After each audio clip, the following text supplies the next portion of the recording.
We could be anywhere on the island. It didn't really make any difference. And then what happened in the dream right after that, it showed me where the ceremony was going to be. It was a very specific place. We were in a bay where the bay came back around and you could see the land on the other side. It was a big sandy beach, and there was a river that came, an inland river that came out and emptied into the ocean right there with this wall that ran along one side, a natural wall. And I could see this. And so the next day when Ruth and I got together to drive to see Papa Mataru, we were just talking, and I told her about I started to tell her my dream, and I got just partly into the dream, and she goes, I had the same dream. And she finishes the dream. She tells me exactly the same thing, saw the same stuff, and saw the same beach, exactly what it looked like. And I says, wow. I says, this must be, we're supposed to do this. So Papa Mataru says, I can't go to the center of the island. Would you please do it here at my home so I could be there with you? And we were on the beach, but we couldn't see because there were all these trees that blocked the beach. So Ruth and I jumped up, ran through the trees, and we both got out there and we looked around and we go, oh my God, this is it. And there was no doubt to either one of us, this was exactly what we saw in our dream, and we knew we were supposed to do it there. So we went back to Papa and we said, yes, yes, yes, this is where we do it. And he got really happy. He says, oh, I can be there, okay. So our next question was, well, you are the king. When does the ceremony take place? Because we didn't know. And he said, tomorrow morning at sunrise. And so it was sealed. It was ready to take place for the first time. And we left and went back to tell all the other people what had happened during that day. When I got back there, somebody handed me a letter from Australia. I knew the person, but I hadn't talked to them in many years. But for some reason, they knew I was there and sent me this letter. And so I opened the letter up, and it informs me that on the next day, the earth, the sun, and the moon would go into a straight line, and there would be a lunar eclipse, which happened to be on the very day that we were doing this ceremony, and that the shadow of the moon would go directly over the island of Moorea. I go, wow, that's amazing, because we had not planned this, and I didn't even look into the heavens to think about that on those kind of levels. And so now, when I knew that, and we knew the beach and where it was, I was so certain in my heart that we were doing this exactly the way we were supposed to. The next morning at sunrise, all of us pile out of our bus. We squeeze through his backyard and into this beach, and we're all going out into this beach to preparing to do the ceremony. And it was at that moment that I realized I didn't have any idea what I was supposed to do. I didn't know. I was so wrapped up in finding the right place and all these other kinds of things and dealing with the different energies that was there. It never even occurred to me until I'm 5 minutes away from actually doing this. I didn't know what to do. I just dropped down on the sand. I put my head down in the sand so I could be alone, and I asked for inner guidance. And all of my training has been through Native American people and their understandings. And this was different. This was a very interesting ceremony that I had never seen before, but I had to go with what I was being told to do. And so I told everyone to go get something from the water, something from the land, and something from the air. And 3 objects. And so everybody went out.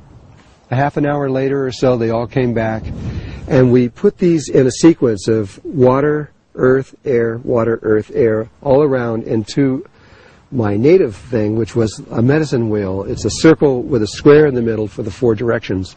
The ceremony began to unfold in ways, again, that I'd never seen. It was kind of like water, or waves coming in, each wave getting stronger and stronger and stronger, and then relaxing. And the energy moved in exactly that kind of way. Papa Mataru was sitting on the edge of the circle in his plastic chair because he couldn't sit down on the ground, and he was watching all of this. And finally, the ceremony came to a close and to an end. And what that signified was that Mother Earth was at that moment giving birth to the consciousness of a new grid. It was crowning. Now, there are some things we have to understand in just a moment here. There's a little bit more to this. But the birthing process was beginning. It was just beginning to take place. After it was over with, Papa Mataru called me over to his chair, and I went over to them, and I asked him, what did he want? And he pulled me really close so that nobody could hear. And he said to me, "How did you know to do that ceremony?" He says, "That ceremony was very precise, and we have been keeping that secret for thousands of years. How did you know that?" And I couldn't answer him. I just gave him a big hug. And for the first time, I felt his heart. And I knew then why he was the king of the Polynesian. I mean, this man had a heart as big as the earth. He was incredibly sensitive to all life everywhere. And I understood so much in that moment. We left after that. Our job was done.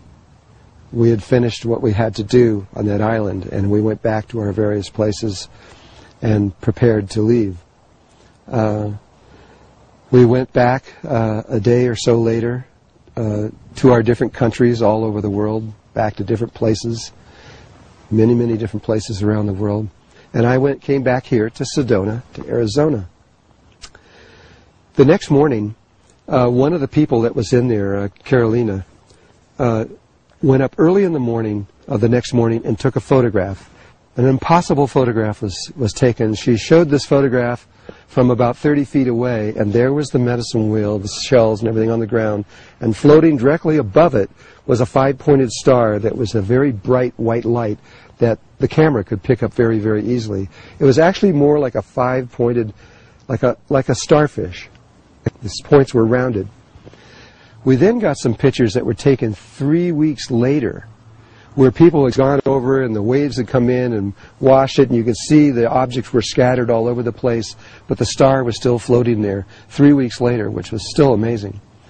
And then we got a call from Papa Mataru the following day later. Moorea is an island shaped like a heart, and around it is a heart-shaped coral reef. And in there is some of the cleanest, most beautiful water in the world. And it was filled with fish. It looked like, it really, really did. It looked like an aquarium. When I was there in 1985, I was spending 6 hours a day in this water swimming through these fish. And you'd swim right through them. And so when we were there this time, I had 2 of my children there. And I was so excited to bring them into the water to show them all these fish. And I said, "Oh, you won't believe this. It's so incredible." We got on our fins and our masks. We jump in the water, and there's no fish. You'd see maybe 2 or 3, 30 feet away, and you'd see another 2 or 3 over here. But it was just open. They were gone. And, well, according to Papa Mataru, about 15 years ago, they all died. And they just disappeared. Well, the next morning, according to Papa Mataru, the entire bay that we were in there, for the first time in 15 years, was filled with these tropical fish. And for him, that was the sign from Mother Earth and from all of their people that what we had done on that day before, that the birthing of the thing, was correct, it was true, and it had actually taken place. And so I was excited. I mean, to hear this, to see this, and to know this. And so when I got back to Sedona, to these red rocks, and I thought everything was completed. But in my meditations, both with my inner guidance and with Mother Earth, actually, it became clear that there was more to do. I didn't really understand what it was, but it has to do with time. The timing of a human birth is that it takes about 9 months for it to be to grow big enough where it can come out and be born. And when it does come out to be born, that may take anywhere from a half an hour to an hour or even longer for the baby to come out. But this is very similar. When this consciousness grid is born,